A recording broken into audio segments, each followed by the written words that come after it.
Assalamualaikum. Hari ini kita akan buat latihan sains bab haba. Saya Cikgu Hasliza. Okey, baiklah. Soalan nombor 1. Hari ini kita akan buat soalan objektif dulu. Soalan nombor 1, suhu air. Ini dah hasil daripada pemerhatian. Suhu air jatuh perlahan-lahan kepada suhu bilik. Antara berikut, graf yang manakah menunjukkan pemerhatian di atas? Okey, suhu air jatuh perlahan-lahan kepada suhu bilik. Kamu kena tahu berapakah suhu bilik. Berapa suhu bilik? Suhu bilik adalah 28 darjah Celsius. Okey, so daripada atas, temperaturenya sekarang saya tengok yang paling tinggi adalah 100. Dia akan turun sehingga 28. Okey. Dan dia maintain suhu yang sama. Dia tak akan, suhunya tak akan jadi 0 darjah Celsius. So, kalau suhu bilik dia 28, dia akan berhenti di 28 darjah Celsius. Macam A ni dengan D semakin menurun, salah. Macam C ni pula dia akan naik balik, tak mungkin lah sebab dia tak cakap kita akan panaskan air tu balik. Okey. Soalan nombor 2, rajah menunjukkan sebatang termometer. Okey, Z mungkin sekali. Z tu apa? Kita dah cakap dalam termometer ada mercury. Okey, soalan nombor 3, soalan kebat. Suhu badan Rita ialah 38 darjah Celsius. Antara berikut, pernyataan manakah yang benar? Rita demam, Rita sangat aktif, Rita sedang tidur, Rita sedang berlari.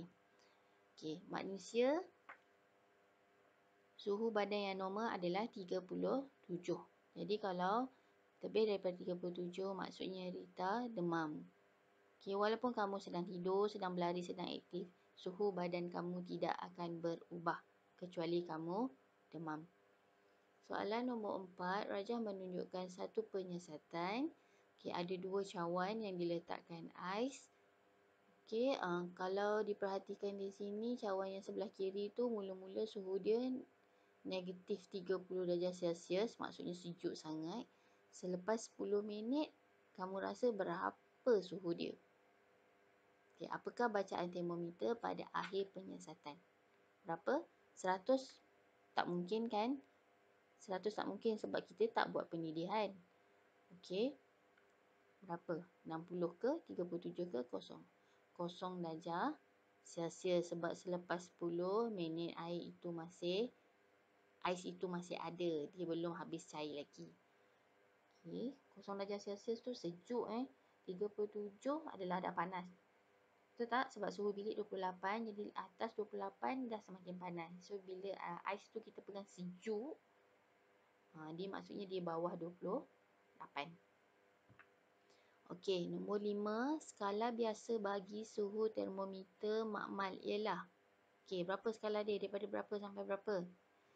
Daripada negatif 10 darjah Celsius hingga 110 darjah Celsius. Skala bagi suhu termometer. Yang ni kamu kena ingatlah. Okay, soalan nombor 6. Jika air didih ditambahkan ke dalam sebuah bikar berisi air suam, apa yang akan terjadi kepada suhu air di dalam bikar itu? Suhu dia akan jadi apa? Menaik. B, tiada perubahan. C, menjadi 100. D, menurun. Apa jadi pada suhu air dalam bikar? Dia akan menaik sebab air dalam bikar tu suhu dia adalah suhu bilik 28. Bila kamu masukkan air panas, dia menerima haba. So suhu dia akan menaik. Bacaan suhu yang manakah menunjukkan suhu semakin sejuk? Suhu yang tinggi adalah panas. Okey. So kalau kamu sejuk macam kamu tekan aircon tu, kamu kena, kalau kamu panas, kamu kena tekan suhu dia menjadi semakin rendah supaya kamu semakin sejuk. So, kat sini saya perhatikan A tu semakin naik, panas. B, 0 hingga 60, sejuk ke panas. C adalah 100 ke 75, semakin menurun. D pun D macam tak betul kan, sekejap 75, lepas tu turun 68, turun 54, turun 72. Okey. So, antara jawapan C dengan D yang mana? Okay, kalau perhatikan C 100 ke 80 ke 62, lepas tu naik balik 75. Jadi salah lah. So, semakin sejuk adalah jawapan dia D. Okay, soalan kebat nombor 8. 4 bikar R, X, Y dan Z. Salah ni. Antara 4 bikar W, X, Y, Z dengan isi padu air yang sama dipanaskan selama 10 minit. Okay, panaskan selama 10 minit.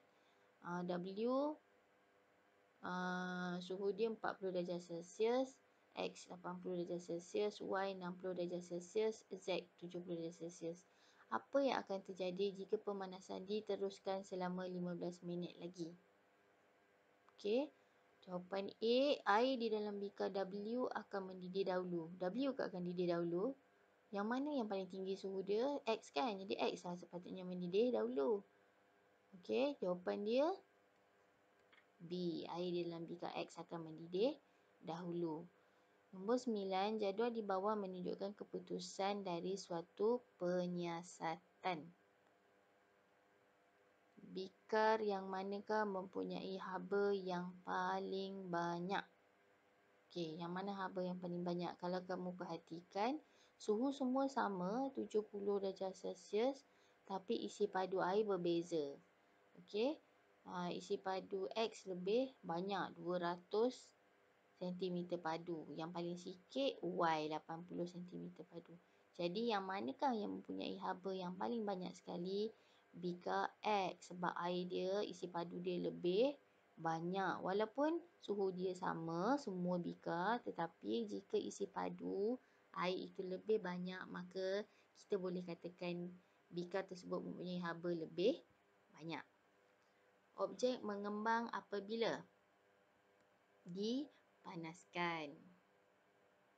Nombor 11, Rajah menunjukkan suatu eksperimen. Kita ada wayar besi yang dipasang pada 2 tiang. Okey, kita letakkan beban di tengah-tengah. Ikat beban di tengah dan kita ada lilin kat tengah tu, kamu nampak, dipanaskan. Selepas dipanaskan, wayar besi akan menjadi longgar. Pilih inference yang betul berdasarkan pemerhatian. Kenapa wayar besi menjadi longgar? Kerana wayar besi mengembang. Okey, ingat kalau menerima haba, besi, udara, pepejal, cecair menerima haba, dia akan mengembang. Kehilangan haba, dia akan mengecut. Soalan nombor 12. Dalam rajah di atas, sebiji bola pimpong yang kemik dimasukkan ke dalam air panas. Apa yang akan terjadi? Apakah pemerhatiannya? Bola pimpong akan menjadi bulat kembali kerana udara di dalam bola pimpong mengembang, menyebabkan bola yang kemik tu akan menjadi bulat balik. Okey. Nombor 13. Dalam rajah terdapat ruang di antara kedua-dua rel di landasan kereta api. Apakah tujuan ruang di antara rel tersebut? Untuk membenarkan landasan mengembang waktu panas, sewaktu siang. Okey, kalau kita tak berikan ruang untuk rel landasan mengembang waktu siang, rel itu akan rosak sebab dia akan jadi sengit-bengit. Dia akan menyebabkan rosaklah rel tu. Jadi kereta api tak boleh nak lalu lah. Okey. Okey, sekian saja untuk kali ini. Jangan lupa like video cikgu dan subscribe channel Cikgu Hasliza. Thank you.